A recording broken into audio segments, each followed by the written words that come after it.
bueno, principalmente quería comentarles que el objetivo de este conversatorio es poder abordar el debate actual en torno a los desafíos, las perspectivas y las tensiones existentes en cuanto a la participación ciudadana digital y la consulta pública y reflexionar respecto a las diferentes dimensiones que nos permiten potenciar la participación ciudadana, prestando un énfasis especial a la inclusión de plataformas digitales que integran la gestión de procesos de consulta y participación ciudadana masiva, tanto para una ciudad como para una región, junto a procesos colaborativos de construcción de consenso entre los actores. Vamos a conversar sobre esto porque todos los presentes son parte de Citizen Lab Latinoamérica. Bueno, para los que no lo conocen, Citizen Lab es una herramienta de participación ciudadana que permite que los gobiernos y las organizaciones lleguen a más ciudadanos a través de un proceso de democracia digital y puedan tomar todas esas ideas y a partir de ellas poder tomar decisiones basadas en datos obtenidos a partir de los aportes de los ciudadanos, ¿no? En tiempo real a través de una plataforma virtual.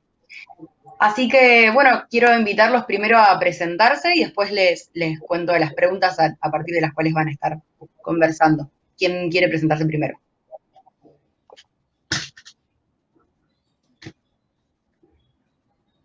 A ver, arrancamos por Pablo Lumerman. Bueno, gracias Ceci, un gusto muy grande estar acá. Realmente poder conversar sobre estos temas es algo que es apasionante, pero también es urgente por el estado actual de situación de la política y de los problemas sociales y sanitarios que nos atraviesan como planeta. Así que muy, muy copado poder compartir con los colegas y las colegas. Mi nombre es Pablo Lumerman, soy mediador, facilitador, trabajo en particular en conflictividad social, política, ambiental, y soy socio de la consultora Liken, una consultora que nace en la Patagonia, pero tiene una proyección regional y con mucha vocación de armar alianzas, asocios y colaboraciones en función de brindar servicios de acompañamiento para la transformación de conflictos, la construcción de acuerdos y el respeto a los derechos humanos. Y bueno, y en relación a mi presentación, más que eso, no quisiera abundar, digamos, realmente si hay algo para destacar en términos de presentación de atributos más allá de lo formal o lo profesional, diría que me gusta mucho trabajar en equipos y por ejemplo, es un interesante equipo de equipos, así que está bueno estar. Gracias. Gracias, Pablo. Regina.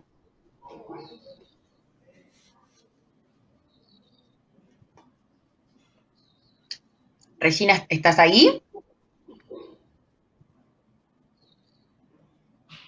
Creo que está como trabada. ¿Querés seguir vos, Bruno? Y después cuando vuelva Dale, Regina se presenta ella. dale. Bueno, buenos días a todos. Yo soy Bruno, hablo de Brasil. Bueno, antes de todo, gracias al Congreso por la invitación. Mucho gusto estar aquí con algunos colegas que conozco desde hace algunos años ya y nuevos colegas también. Y bueno, yo soy Bruno, hablo de Brasil, soy sociólogo y socio de Humana. Humana es una consultora que trabaja con temas de desarrollo local, apoya gobiernos locales, de desarrollo local y sustentabilidad en general. Y en este marco tenemos una alianza con Citizen Lab, justamente para la implementación de proyectos de participación digital y democracia digital en este contexto de proyectos con gobiernos locales o territorios acá en Brasil. Y bueno, esto, ¿no? Más adelante hablaremos seguro de cómo eso se da concretamente en trabajos en nuestros países.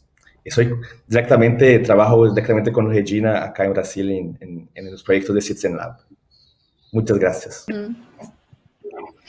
Olá, muito gusto, muitas graças estar aqui com vocês no congresso. Me chamo Regina, sou historiadora.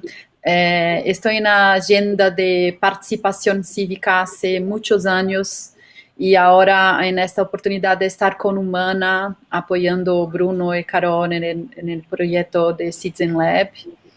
E trabalho também com planificação estratégica e governança para governos, NGOs e empresas, e creio que vamos a ter bom papo, uma boa conversação e relevante investigação acerca deste desafio que temos ahorita, que é avançar com a agenda de digitalização dos processos participativos. Então, muy bueno estar aquí con ustedes todos.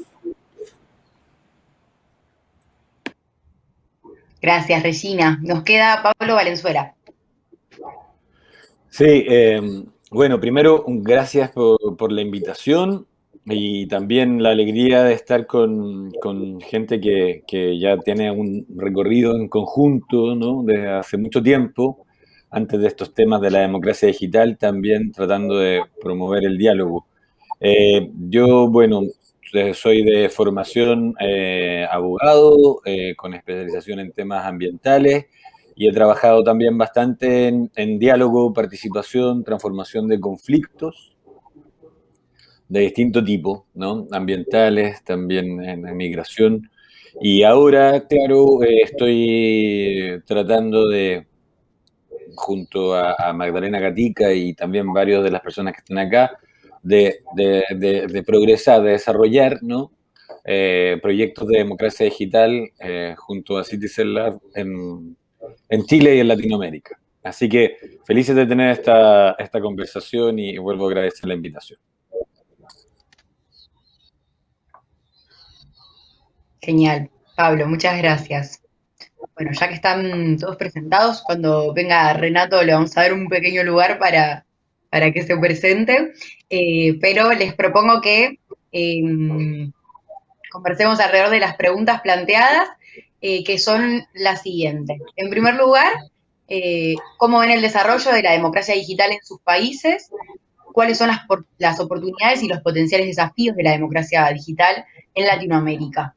Y en segundo lugar, ¿cómo puede contribuir la democracia digital en el establecimiento de procesos o mecanismos de diálogo para la prevención y transformación de conflictos orientados a abordar de forma cooperativa situaciones de crisis o emergencia? Les propongo que si quieren podemos ir arrancando por la primera, pero creo que nos va a ir llevando un poco también hacia la segunda. Así que, bueno, adelante. ¿Quién quiere arrancar? ¿Puedo arrancar yo si quieren? Dale. No, que la pregunta lo primero que me provoca es decir, ¿es posible hablar de democracia digital o cómo está la democracia digital sin hablar un poco de la democracia, ¿no? Porque yo personalmente veo la democracia digital más en un plano táctico, ¿no? Óntico que ontológico, digamos, ¿no? O sea, creo que es necesario hacer un pequeño marco de cuestiones que sufre nuestra democracia, donde yo creo que la principal es una falta de legitimidad, ¿no? No solamente en el continente, sino que también esto yo creo que es global, pero especialmente en nuestro continente uno ve una crisis de legitimidad. Y una de las razones de esa crisis de legitimidad, según, bueno, Rosa Almañón hablaba de eso hace tiempo, y es la falta de proximidad, ¿no es cierto? O sea, faltan nuevas legitimidades que tengan proximidad.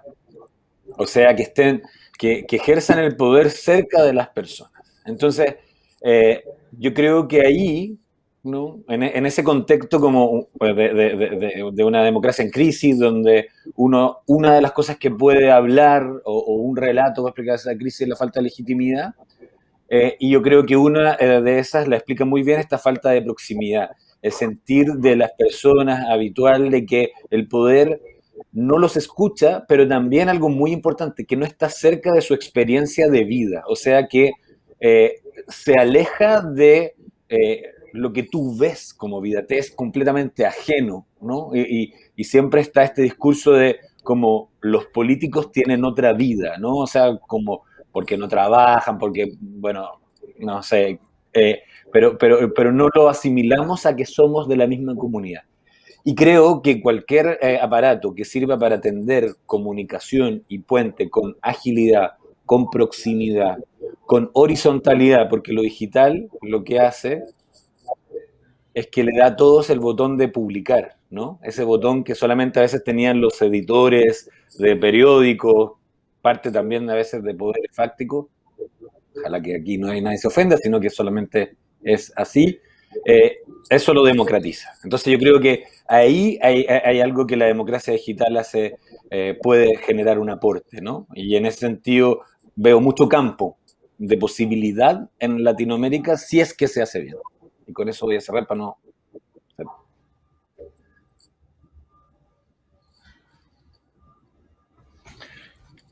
Quizás puedo seguir un poco en el sentido, en el mismo sentido que Pablo, un poco pensando en desafíos que teníamos ya en la participación pública, participación ciudadana en general.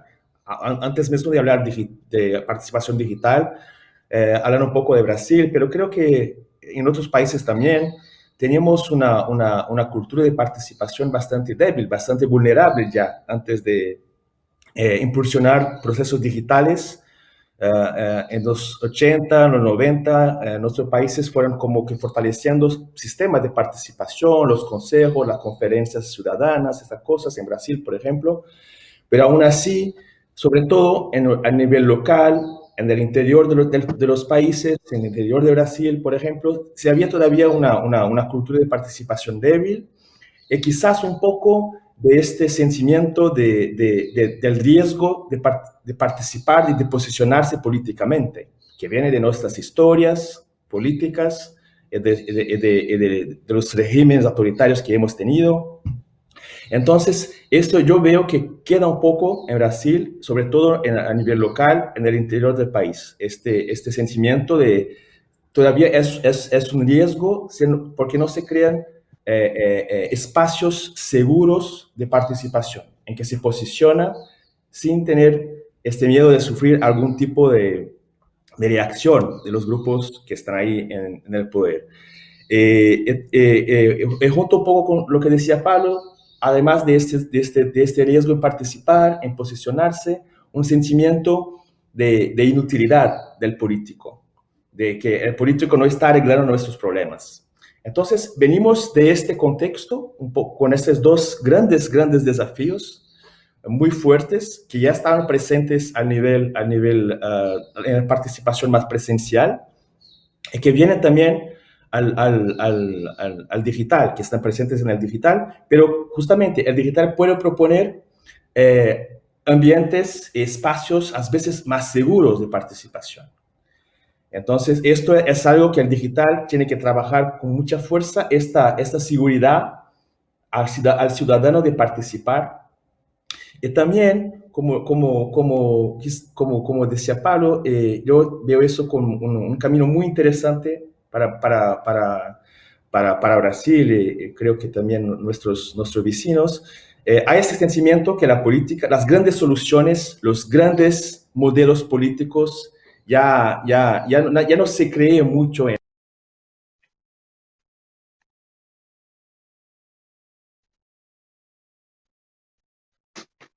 Uy, me parece que perdimos conexión.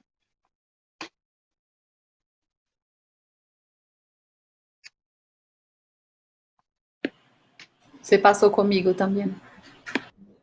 Sí. Qué pena, porque justo iba ahí a dar un punto fuerte, Bruno. Con la expectativa con la oreja atenta a Bruno. Y sí, yo pensé como que estaba manejando suspenso, pero... Ya Bueno, va a retomar sigamos. la idea. Sigamos. Sigo, puedo tomar la palabra reaccionando un poco a lo que Pablo y Bruno están planteando. Ahí va. No, Bruno.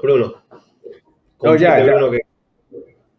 ya estaba terminando solamente para decir que esto que Pablo decía de la política cotidiana, que esto es una tendencia muy fuerte que vemos también, en que mucho más de buscar las grandes soluciones, los grandes modelos, el gran líder y los grandes modelos de políticas nacionales que van a arreglar todo, la gente tiene mucho más sed de tener una discusión o participar en temas de micropolítica de su barrio, de la escuela donde van a sus hijos, de las políticas que llegan hasta su casa. Entonces, me parece que ahí tenemos un camino para la democracia digital bastante interesante. Muy bien. ¿Puedo seguir yo? Tomo un poco esta micropolítica democrática y digital en la cual, por ejemplo, yo estoy muy involucrado en el barrio. Tenemos una situación de crisis social, el barrio está convulsionado y ha encontrado en el marco de las restricciones por el tema COVID en las redes de WhatsApp y los Google Forms y todas estas tecnologías, digamos, al servicio de generar conexión, discusión, decisión a partir de la organización horizontal de los ciudadanos, instrumentos, digo, tecnologías que facilitan justamente el ejercicio de este derecho a participar de las decisiones que nos afectan, ¿no?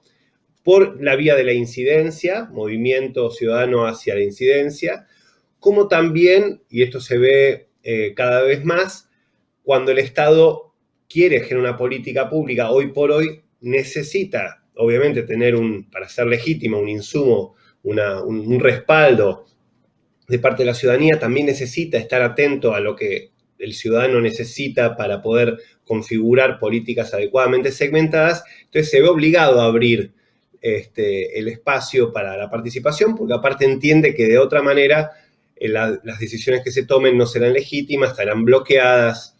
Entonces aparece de parte de la ciudadanía como esquema de autoorganización y como herramientas de incidencia, y por el lado del Estado como herramientas de consulta, transparencia y construcción legítima de decisiones públicas, digamos, o de políticas públicas. Estas tecnologías aparecen, digamos, muy promisorias, ¿no? Con mucho potencial, y se siente vivamente porque uno las utiliza.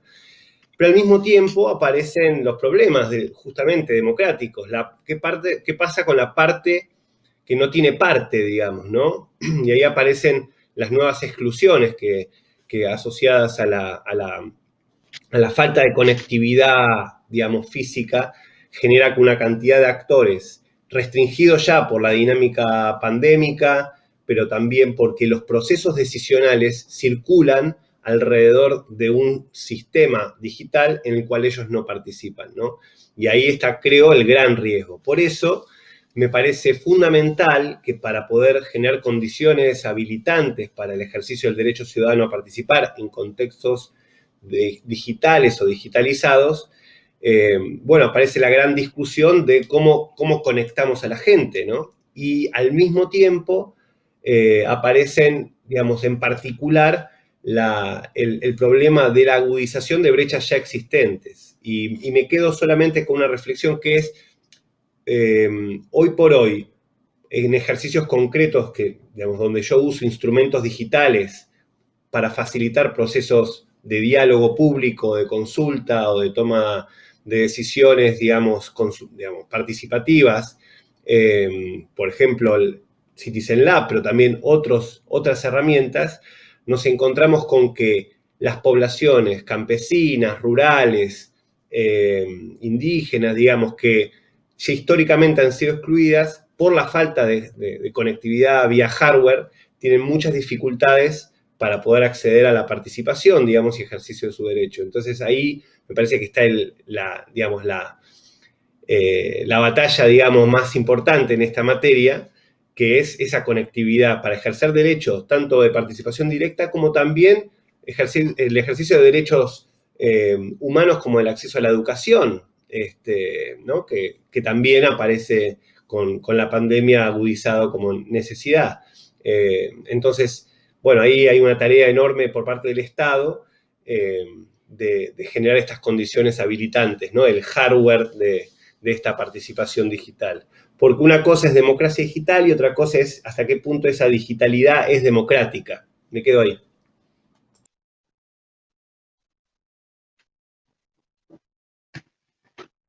Muy bueno, muy bueno. Adelante, Regina, ibas a seguir. Sí, no, estaba pensando para complementar, porque mucho ya fue dito, ¿no? Que me desculpa mi portuñol, ¿ok? Creo que hay dos distintas cuestiones de desafíos. Una acerca como todos dijeron, la participación independiente de ser tecnológica o no.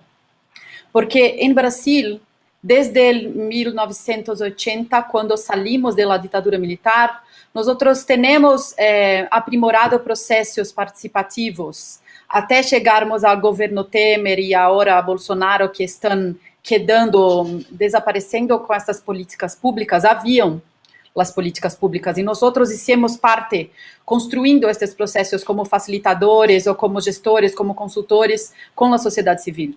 Acontece que, neste caminho de mais ou menos 30 anos, que se apareceu o orçamento participativo e outras ferramentas de participação, temos como muita produção de dados, pero pouco implementado na prática. Então, as pessoas que se dispuseram a entrar em processos participativos, organizações da sociedade civil, governos, etc., se quedaram um pouco céticos com isso, porque muito foi hecho no governo de PT acerca de participação, pero muito não foi implementado. Então, há planos, planificações, pero não foram postos em prática. Então, creio que isso também não é só que temos o desafio de aprimorar, pero quando hicimos isso, não chegamos onde queríamos com esses dados, com esses resultados que encontramos, com essas vozes que começaram a ser escutadas nestes últimos 30 anos pós-ditadura, pós-final de ditadura. Esta é uma coisa. Então creio que, mesmo em grandes centros urbanos em Brasil, claro que no interior é pior, como Bruno ha dicho, há uma falta de participação, pero mesmo em centros urbanos há pouco de ceticismo acerca de que vamos a fazer com os resultados de los processos participativos.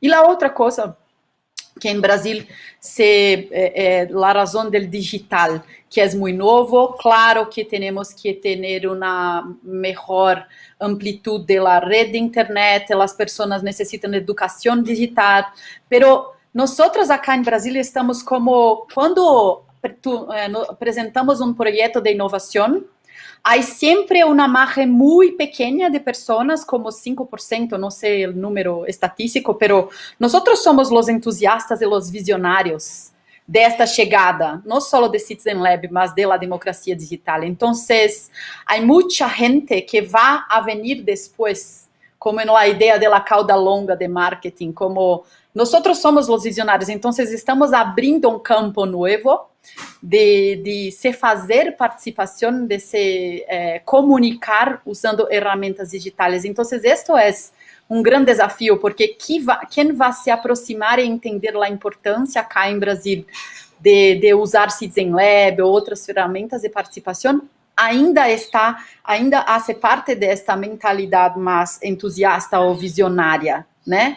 Temos uma barreira para romper aí, para alcançar outros públicos e depois os conservadores e as pessoas que são céticas com internet ou com o digital. Então, é tudo muito novo, né, para cá.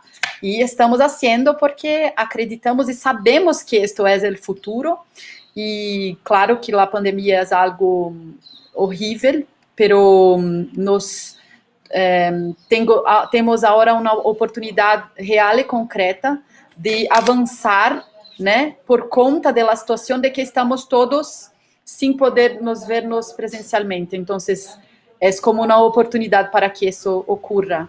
Entonces estamos intentando acelerar, pero es eso, somos los primeros y los pioneros de esta iniciativa. Entonces es un desafío.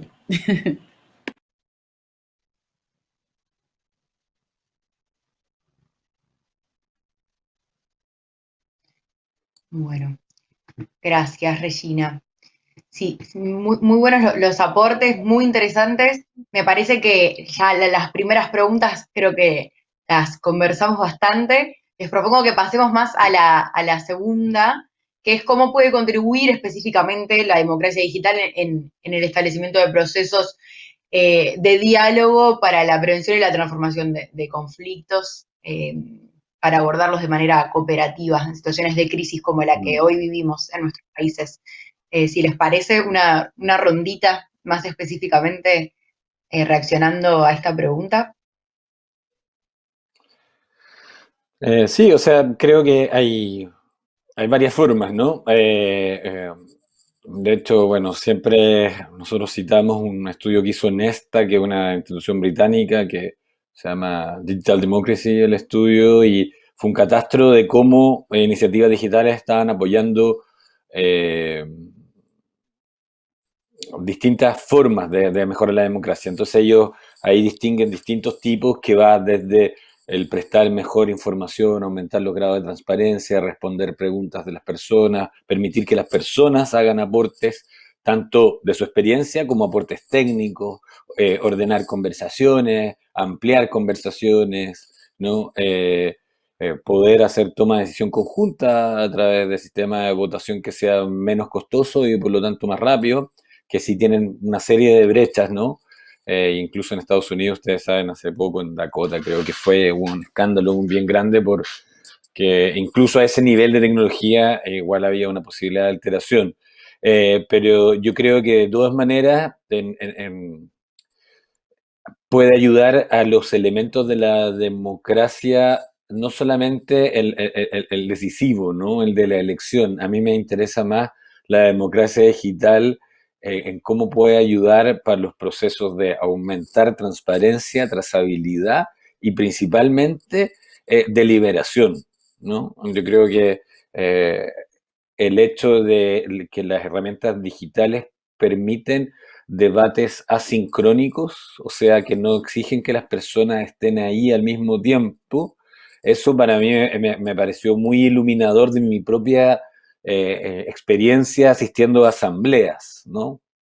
Donde todo ocurre muy rápido, donde muchas veces hay unos solos que toman el micrófono porque tienen la costumbre, donde a veces las preguntas duran más que las exposiciones y al fin y al cabo no hay un intercambio real y hay siempre una masa silente que está en el fondo de la sala y no alcanzó a hablar, y una masa mucho más grande, que también está en silencio, que está allá afuera en el barrio. Y yo no pretendo decir que esto no tenga un mérito, porque el que asiste a la asamblea también está haciendo un esfuerzo, ¿no? Y la participación tiene esta visión como de carga jurídicamente hablando, ¿no? Es que si la desarrollas te trae muchos beneficios, si te sustraes, toda gran decisión va a ser tomada. Las grandes decisiones no vas a esperar a que te pronuncies, ¿no? Entonces, que también exige, pero creo que en todo eso ayuda a lo digital. Pero a mí lo que más me llama la atención en este como diálogo, como dice Regina, de ir abriendo campo, es como las barreras que pone un sector, podríamos decir, progresista a lo digital, que todavía lo ve como, no, esto es algo casi como un carácter siniestro, algo que en verdad causa temores que a veces no están tan fundamentados, porque lo digital es político hace mucho rato. O sea, los espacios deliberativos como Twitter tienen influencia en las políticas públicas. Será un 5%, un 3% de la población que lo ve, pero el 3% que al final y al cabo hace de deliberación, ¿no? Y asimismo con otras herramientas como Facebook, que son campos políticos, ¿no? Y están así que se están ocupando con trampa y sin trampa en campañas políticas con grandes, no sé, grandes montos de inversión. Entonces, creo que justamente yo también veo esta tarea como la tarea de, ok, obviamente el problema de la infraestructura hay que solucionarlo y ahí que tiene que haber una acción del Estado, ¿no? es imposible que a esta altura, como decía Pablo, si hay que estudiar por internet, la conexión, el aparato para conectarte tiene que estar ahí y eso tiene que estar garantizado, proveído por el Estado. No, ya estamos en un grado de digitalización que eso tiene que ser así. Tiene que haber en las constituciones un derecho, ¿no es cierto?, a la conectividad, ¿no?, y al buen acceso a Internet.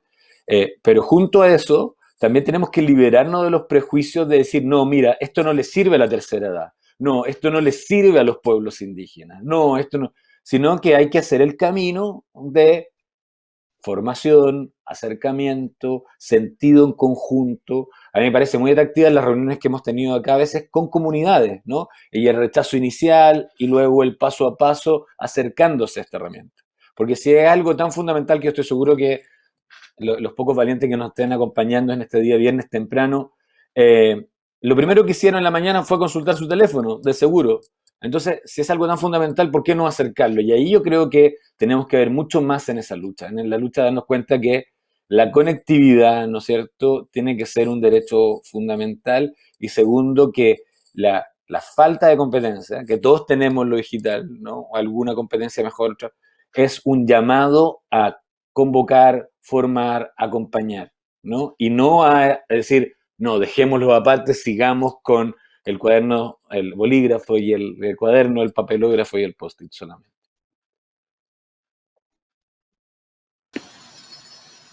Voy a juntarme a Pablo, porque esta discusión de las asambleas, de los conselhos públicos, los momentos de audiencia pública en Brasil son un gran... voy a falar algo exagerado, pero es casi eso, como un circo, como una performance.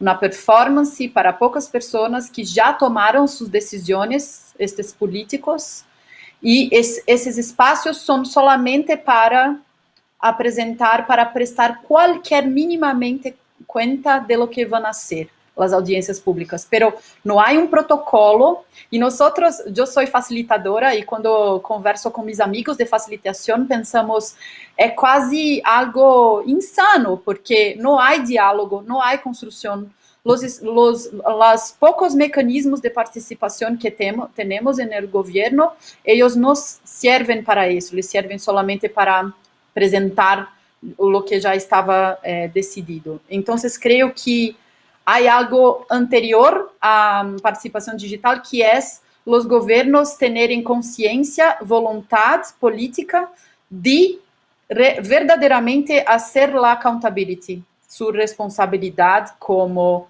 representante de las necessidades de las populações, de las pessoas, de los cidadãos. Então, por exemplo, a nível... Então, lo mismo que he dicho acerca de que somos visionários, trayendo estas ferramentas para Brasil, para América Latina, necessitamos de políticos visionários e entusiastas que querem fazer a diferença em suas comunidades, em suas realidades, querem trazer a agenda de transparência, de fortalecimento, de participação e de escuta de suas comunidades. Porque se não temos isso, não há vontade para escutar as pessoas e criar processos, porque, obviamente, a democracia digital vai a dar um salto muito grande em termos de conhecer, como Pablo dito acerca de las realidades de los indígenas, de los idosos, de las juventudes,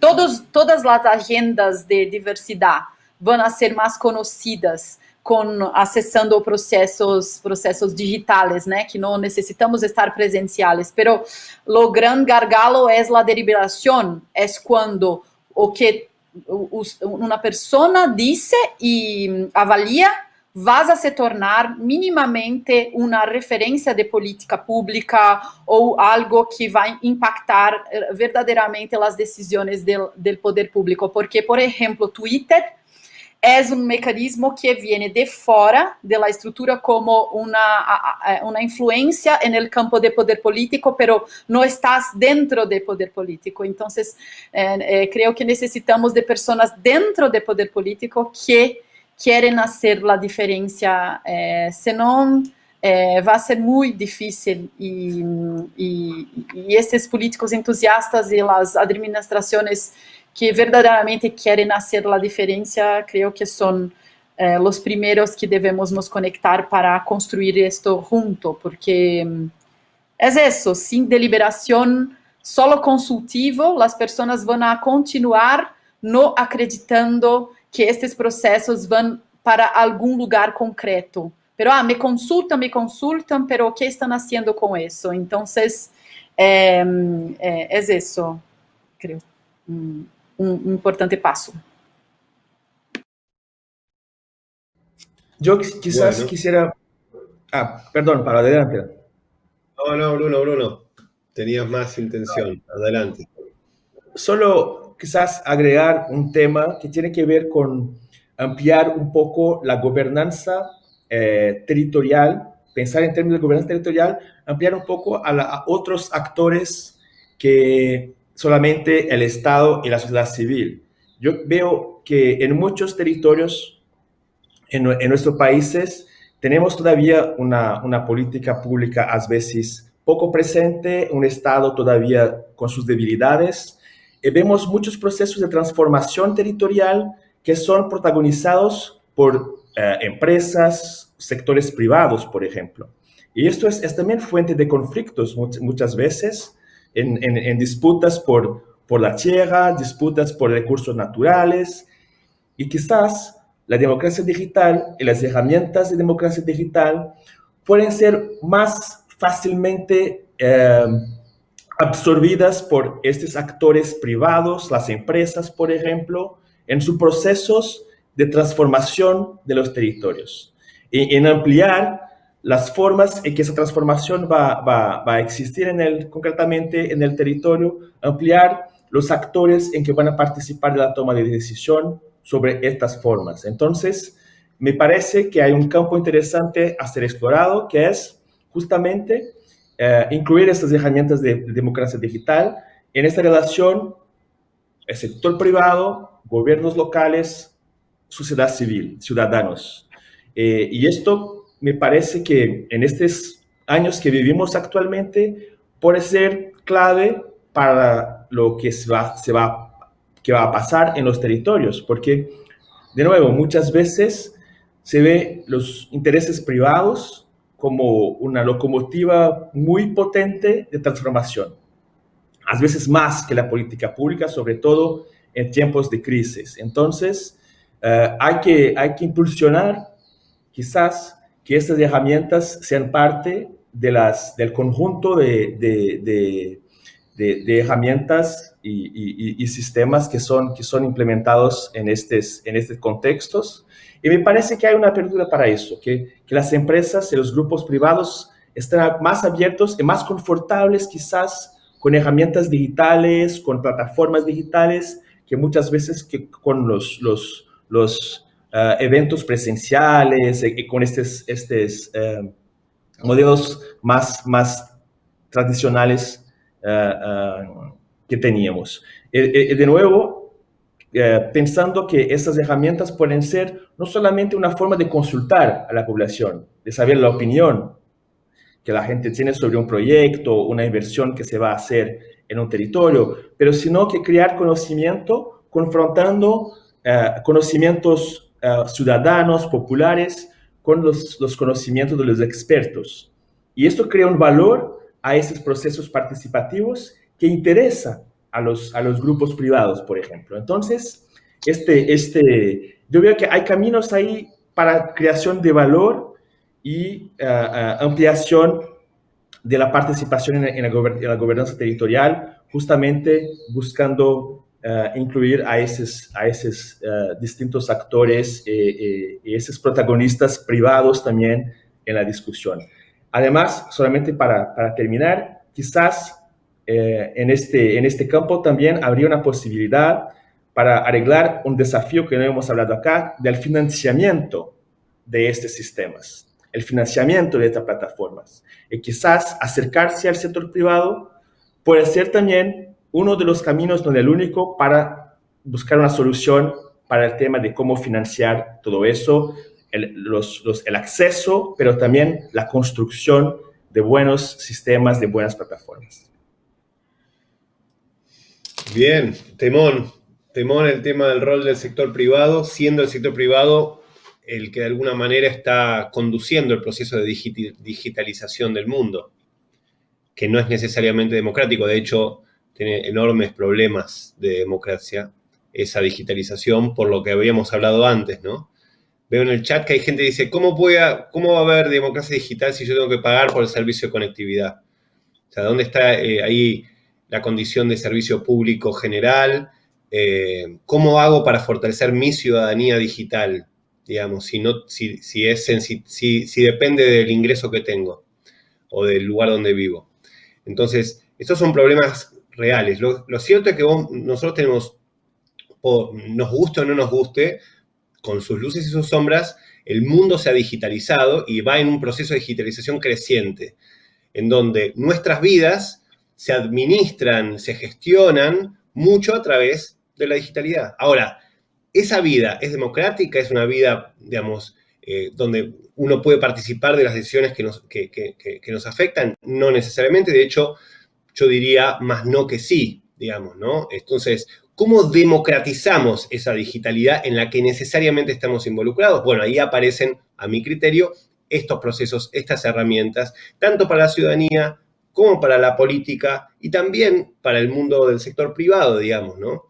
Y en ese sentido, creo que hay elementos, no sé si constitucionales, pero que tienen que ver con la regulación que deben ser trabajados, y justamente para generar condiciones habilitantes de participación, pero al mismo tiempo, por el lado, digamos, de las que tiene cuando esto se usa, cuando la digitalidad se usa, perdón, cuando las herramientas de participación se usan en el marco de la digitalidad, generan resultados muy interesantes. Les voy a dar un ejemplo concreto, dos ejemplos. Uno, en América Latina, sabemos, tenemos una cantidad muy grande de pueblos indígenas que están en zonas rurales, digamos, en zonas naturales, protegidas por ellos mismos, y con una brecha de participación y una exclusión histórica enorme, negación, etcétera, y mucha conflictividad.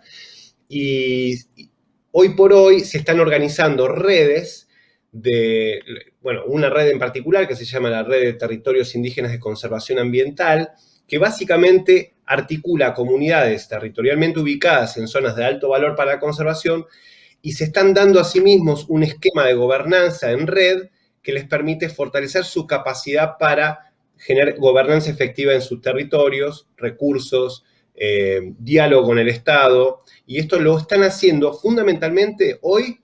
La constitución de estas redes de articulación, de movimiento, de plataforma, estamos hablando de pueblos indígenas, a través de la digitalidad. Entonces, y usando al mango todo lo que pueden para, al mango es una versión, un fardo argentino, pero usando intensamente este dispositivo, digamos, ¿no? Y eso les permite lo que antes no podían, que era juntarse líderes indígenas de distintos lugares de un país para pensar juntos cómo hacer una política a favor de los pueblos indígenas y la conservación de la naturaleza.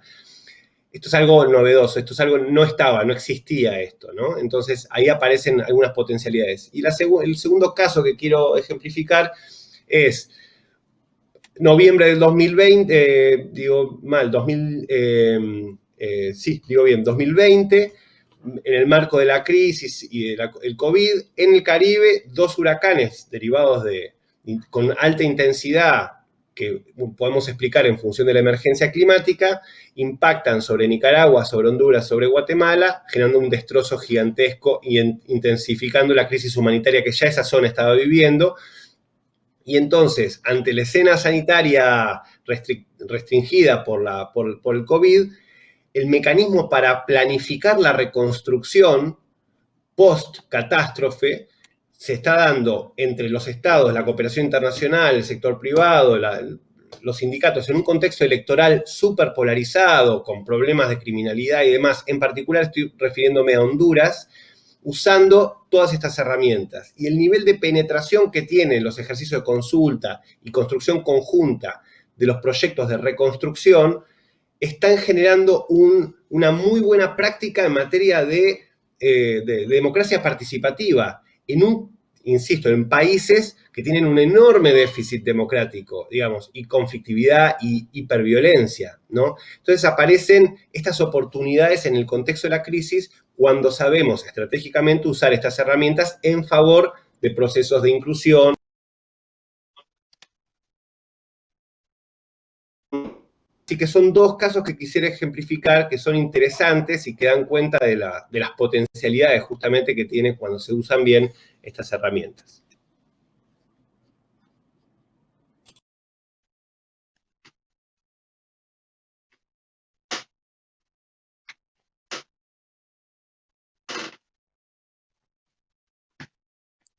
Ceci. Bueno, muy bueno. Perdón, me había concentrado en leer lo que estaba pasando en el chat un poco. Sí. No sé por qué no me aparecen los comentarios de la gente. No sé si Abraham, pero a mí no me aparecen. Si alguno los tiene y los puede ver, Sí. los invito a leerlos. Estaría bueno poder ir contestando también a lo que está pasando en el chat, pero no los Total. estoy viendo. Total. Ceci, sí, porque justamente estaba leyendo el chat y la discusión está muy... Bueno, primero, siempre agradecer a la gente que nos acompañe y que escuche, ¿no? Es muy valioso y generoso con su tiempo, ¿no? En esta época que los tiempos se hacen poco. Me parecen dos cosas interesantes que yo no tengo la respuesta, sí. Yo en todo me considero no experto, sino que practicante. Entonces, no, yo puedo intentar una respuesta, pero hay algo muy interesante que decían, porque no hay democracia digital. Alguien decía varias veces, como que tomó, que me gusta igual insistencia, activismo en el tema. No hay democracia digital, no puede haber democracia digital si se tiene que pagar por el acceso, ¿no? Y por eso yo partí diciendo quizá al principio, en que yo no creo que se pueda hablar como de democracia y democracia digital. Yo veo todo el aspecto de democracia digital como un espacio táctico, ¿no? No como, no veo que ahí mismo y solamente a través de lo digital pueda haber una vivencia de la democracia si no es en conexión con todo lo demás. Pero lo que sí es cierto, Guillermo creo que se llama, sí, se me perdió ahora un poquito el nombre, pero que sí es cierto es que lo digital está actuando en nuestra democracia, ¿no? Está ya actuando. Entonces la pregunta es, ante eso, ¿qué vamos a hacer? ¿Vamos a dejar que también se concentre el poder en unos pocos que tienen el acceso o vamos a generar política pública, instancias innovadoras, ¿no? En proyectos público-privados para que esto en verdad empiece a cuestionarnos, a decir por qué no hay acceso gratuito, ¿no? Entonces, para mí esa es yo trabajo en democracia digital y creo que el término vale la pena porque es cómo la democracia tiene una versión táctica, o sea, de acción, de actuación, ¿no es cierto?, en lo digital.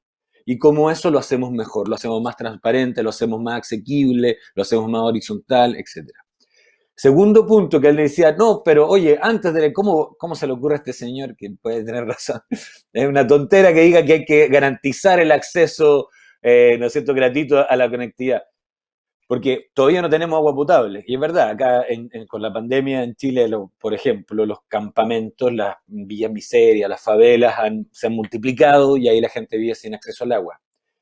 El asunto es cómo lo digital también ayuda a que eso sea una construcción propia de esas personas, ¿no es cierto? Ese camino a tener un derecho a la ciudad real, que es vivir la ciudad en derechos y construir esa vivencia de derechos, no que te lo imponga de nuevo el Estado. Entonces, ¿cómo lo digital puede ayudar a esa gente a darle potencia, ¿no? A darle voz, a ellos a hacer los mapeos, a ellos a hacer las deliberaciones y ahí ayuda lo digital, ¿no? Entonces, lo digital puede servir como un acelerador, como un dinamizador, ¿no?, de todas las otras ganancias de derechos. Y eso ya se ha visto en el mundo. Hay un librito gringo, pero muy bueno, que se llama, digo gringo porque es un poco lejano a nuestra realidad, ¿no? Pero recolectó muchas experiencias donde lo digital había empujado agendas democratizadoras. Se llama Surplus Cognitivo. Algo así va el título. Después lo puedo compartir. Y ha sucedido y sigue sucediendo, ¿no? O sea, aquí, por lo menos en Chile, el ejemplo de la igualdad la búsqueda de igualdad de las diversidades sexuales, lo digital ha sido muy, muy relevante. Y son agendas completamente democratizadoras. Entonces, yo haría esos dos llamados, ¿no? Es decir, uno, ojo, pongamos la democracia digital en su posición, pero hagámoslo con fuerza. Es algo táctico, pero hay que impulsarlo porque ya, o si no, también, y ya se ha visto, el gran poder económico va a acapararlo, ¿no? Y al final también vamos a tener una audiencia más pobre. Y segundo, cómo vemos lo digital como un canal acelerador, catalizador, ¿no?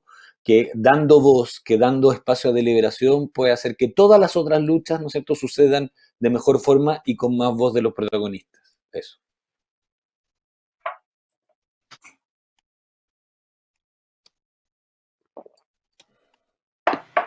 Algo que me pasó ahorita es así, mirando por el chat, bate-papo, que las personas, por ejemplo, hay cosas muy fuertes aquí que yo concordo, como ayudas a digitalizar-se alguém que não comeu e que passa fome, e verdadeiramente se parece que estamos em uma discussão que é quase superficial ou de pessoas privilegiadas e não é isso, né? Então, como este mesmo formato que estamos agora falando acá no Congresso não dá conta de que nós hacemos com os participantes algo mais profundizado, porque não estamos, a questão acá não é esta de, não estamos acá para trabalhar com, claro, para mim, para qualquer pessoa que está aqui, queremos cambiar o mundo, que as pessoas não passem fome, não passem sede, tenham água potável para beber, pero estamos falando de uma outra coisa, né? De las frágeis democracias que temos na América Latina, o processo digital que está acá, como podemos fazer as vozes das pessoas serem mais ouídas, pero mesmo neste formato que estamos acá no Congresso não se hace suficiente. Pensei que Citizen Lab poderia ser uma opção para ouvir mais as pessoas que estão no Congresso, suas demandas, suas necessidades e que gostariam de falar acerca do tema, ser algo mais complexo, porque estamos todos muito mobilizados por fazer mudanças reais e impactantes em nossas realidades, né? E para não quedarmos em uma discussão superficial, por supuesto que não há democracia digital, este não é o ponto, né? O ponto é como influenciamos as políticas públicas, como hacemos as pessoas se involucrarem cada vez mais com os problemas de suas realidades e que não sejam solamente escutados, pero também endereçados politicamente e que a transformação social ocorra de verdade.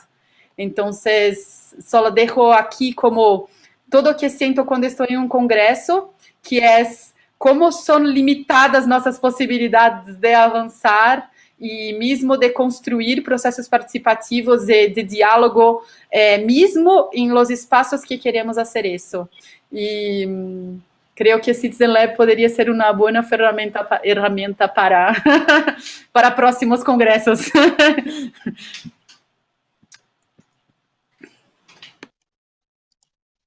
Yo quizás quisiera solamente contar un ejemplo muy breve de cómo una pequeña conexión a veces puede generar cambios. De nuevo, muy de acuerdo con lo que dijo Pablo y con la discusión en el chat, que hay cuestiones muy graves y derechos básicos que necesitan ser trabajados en muchos territorios en nuestros países. Pero un ejemplo muy rápido. Hace algunos años ya trabajamos en comunidades en Amazonía brasileña. Estamos hablando de una región realmente en el medio de la Amazonía, donde no hay conexión ni internet, ni teléfono, no hay energía eléctrica, ni nada. pero había una fuente de electricidad, de energía con combustible, entonces todo muy vulnerable. Se hizo un proyecto para implementar una señal de internet allá.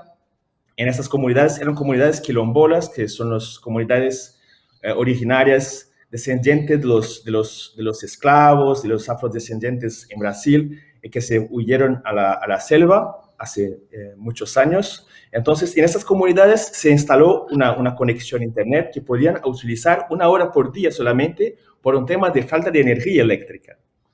Entonces, tenían la antena para una señal, todos tenían sus teléfonos que tenían que ir a la ciudad para conectarse a algo, pero estaban ahí en sus comunidades con esta conexión 1 hora por día. Y de una manera muy espontánea, no fue algo organizado en el proyecto, la gente empezó a conectarse en la página Facebook del alcalde de la ciudad donde estaban, de la municipalidad donde esta comunidad hacía parte.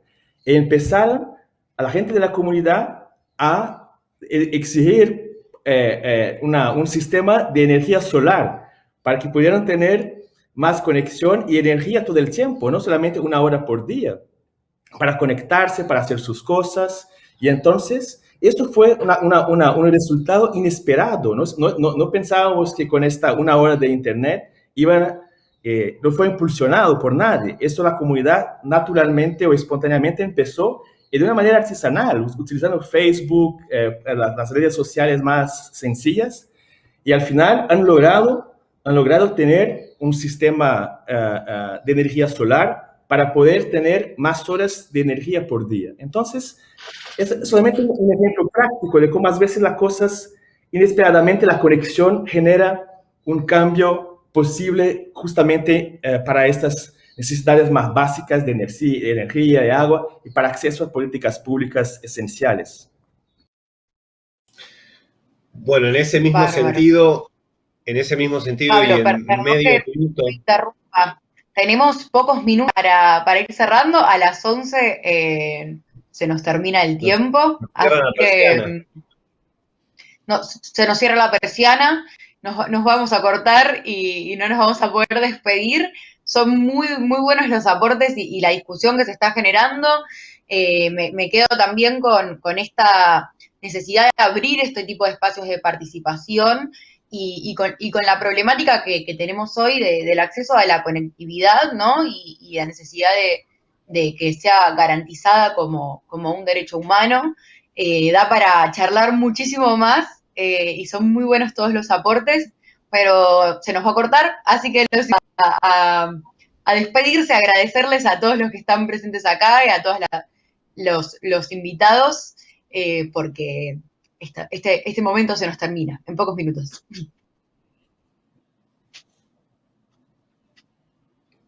Bueno, entonces un placer muy grande y que esta conversación continúe. Placer, chao. Gracias. Muchas gracias por la Gracias. invitación. Gracias, Cecilia. Gracias a los presentes por la paciencia también. Sí. Nos vemos. Chao.